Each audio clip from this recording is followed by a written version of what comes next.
Столицу Коми сегодня с рабочим визитом посетил заместитель министра строительства и ЖКХ России. Основная цель поездки – ознакомиться с тем, как развивается жилищное строительство на территории республики.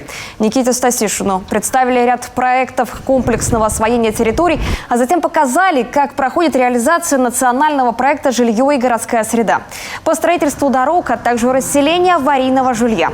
Так, в самом центре города, на улицах Оплеснина, Октябрьский проспект, Катаева, Кирпичная, планируют снести сразу 23 жилых дома.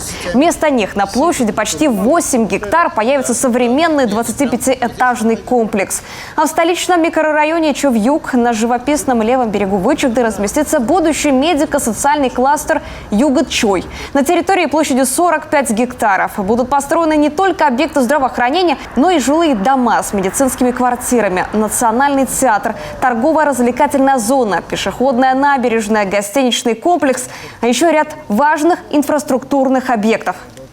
У региона большой потенциал, спрос хороший, все меры поддержки, которые есть сейчас на федеральном уровне, командой губернатора используются. Договорились более плотно заниматься развитием и внедрением ипотечных программ на территории, в первую очередь, семейная ипотека по ставке 6% для семей, у которых первый ребенок родился после 1 января 2018 года. Встретился замминистра с местными застройщиками и представителями банков.